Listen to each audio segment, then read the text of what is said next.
Okay, so the first part of the series finale, and guess what?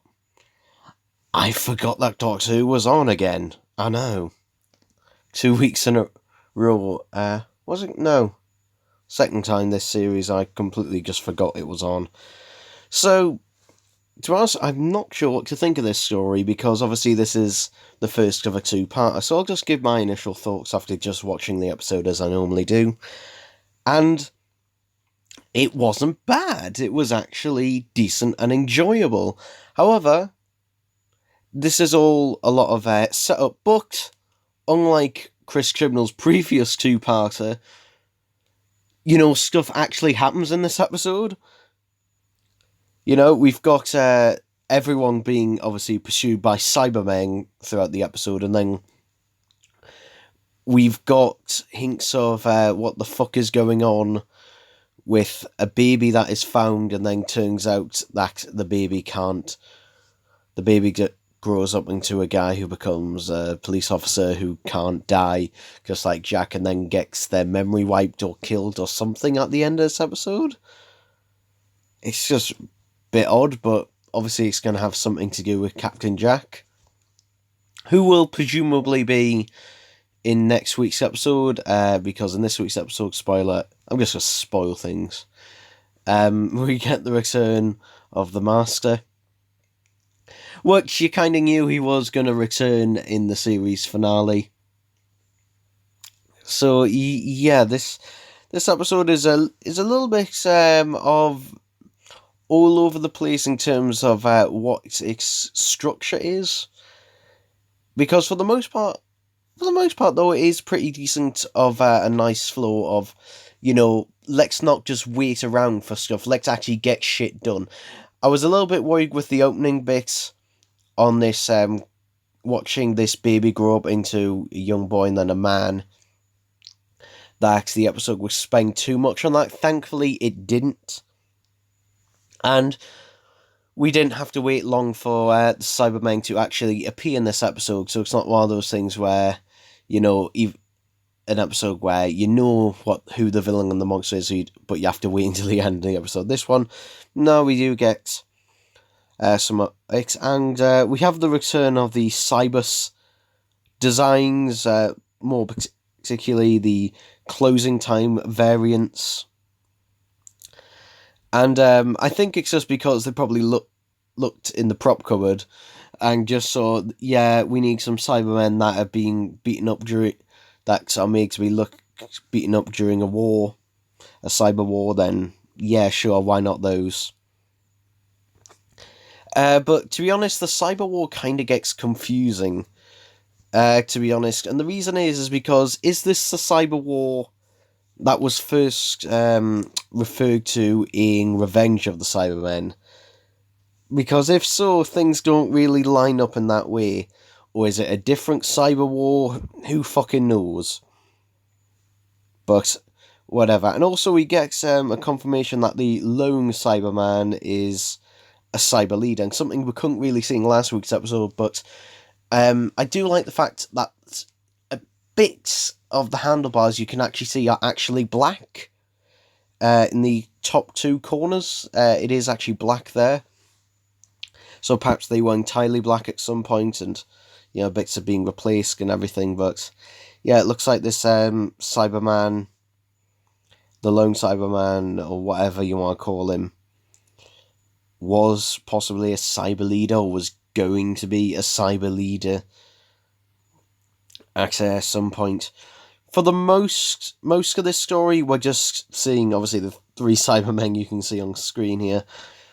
We're just following these Cybermen go about, and that's it. There are a couple of things that did annoy me, which I'll get to first. First of all, the Doctor shouting "Fam" to get down. Like, oh god, why can't you just shout "Get down"? Why no one fucking says "fam"? Literally, before Doctor Who did it, I'd never heard anyone use the word "fam" ever. But whatever. But that was that. Other than that, though, to be honest, it was really enjoyable, and it did have a nice sort of creep factor. And also, I think this is the first Cybermen story since Nightmare on Silver where the Cybermen are being allowed to, be the main focus and the main villain in their own story. Because in Dark Water? Was it Dark Water and Death in Heaven? Yeah, where basically, they're overshined by the Return of the Master, who incidentally returns in this episode as well, but only at the very end for the cliffhanger. And then in... Charles, I think that was... after that, so I'm at a... And then in World Enough in Time and the Doctor Falls, although the story is about them, they're kind of like incidental, they're mostly Monster of the Week after their origin stuff is dealt with. But in this one, we do get to see the Cybermen do Cybermen stuff for the most part. And I can't remember the person's name who plays the lone Cyberman. But to be honest, his performance kind of almost reminds me of David Banks in certain parts.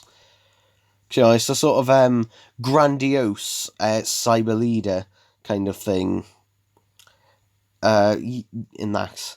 And obviously, we do get a full proper look at the new Cybermen design. I'll put new in brackets because it is new, although it feels more like basically a mishmash of different designs put together. It actually looks like they actually do look a lot like concept images of the Cybers and later on the Nightmare and Silver designs. If you've seen concept art of both of those, they kind of look like a mishmash between those. But finally we have, these new Cybermen do have the best helmets, which are clearly based on the Invasion, which is going to make Nick Briggs very happy, since they're his favourites, and he's now voicing them.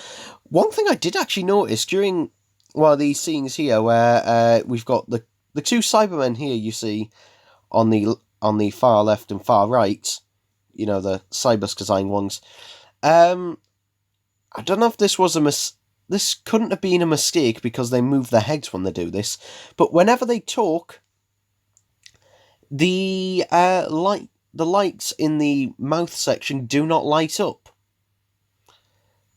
And I'm wondering, is that a deliberate choice, or were they planning on CGIing it later and forgot? Dunno, because we have cyber drones in this story, and they have light up blue eyes and everything, so perhaps they were planning on some point to CGI it in rather than use the actual lights in the helmet. And speaking of which, we do have a scene that I guess is trying to be like Tomb of the Cybermen in a way, and the Invasion, where we have the Cybermen army, in storage cells and they come to life. It's kind of like in Earthshock as well. It reminds me of, so that's nice for a bit of a callback. The only downside is that they again CGI it when they're coming out. They do a thing where all the doors open up and it's just like, oh, come on. Just like, no. You had the physical props. You had props there on a set and Cybermen. Why not do that and just double it up a few times? Why do this bloody stupid thing? And, yeah, so that's a nice bit. The cliffhanger itself, though, with the Master sort of jumping out, and that, it kind of just goes on for a bit there, and then we have a shot of Cybermen shooting at Graham and Yaz, though, thanks to the next sanctuary, it's kind of obvious that that the people survive. So, yeah. To be honest, it's hard for me to make any final judgments on this because it's the first part. I mean, as we all know, you could have a great first part of a story, but then fuck it up the next week. So, we'll see how that goes. And actually, looking back at it, this is actually a pretty Dr. Light story, kind of. Really, because for the most part, we're following Graham and Yaz for the most part of the story, which is good because that's the more interesting part. Yeah, thankfully, I don't know if this was just a coincidence or not, but we're following the more interesting of the two stories, and finally, I think someone told Chris Chibnall the best way to structure stories like this, or like Series 11 and Series 12, where you have 3 companions. The best way to handle that many companions is to separate them. And this does, and it actually gives, Graham and Yaz both something to do. Ryan does fuck all. To be honest, I kind of forgot he existed in this episode until literally just remembering it just now, so yeah, he didn't really have anything to do in this episode. And the Doctor had a little bit to do, but again, not much. This episode was mostly focused around the Cybermen and focused on Graham and Yaz having to, try and keep these 3 humans alive, essentially, which is not an easy task when you got this many Cybermen after you. But yeah, this one, I can call it nostalgia baiting, though. It is a bit nostalgia baiting at times, though I will say it is a really enjoyable episode. I don't really have a lot to complain with. However, this is only half the story. The first half. Just like other stories in the past, like, for example, Heaven Sent I love, Hellbent I fucking hate. So, let's just see how this one plays out. Will it, could this be the turning point? Could this be the turning point? Because last week's episode, half of it was pretty good.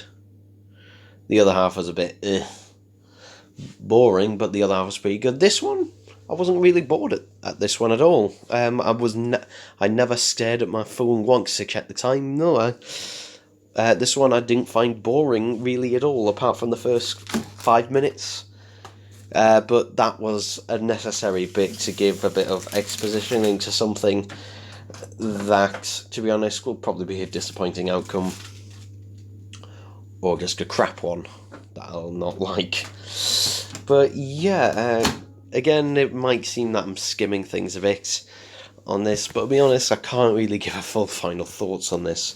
But I will do next week. But anyway, that's it for this video, and I'll see you next time.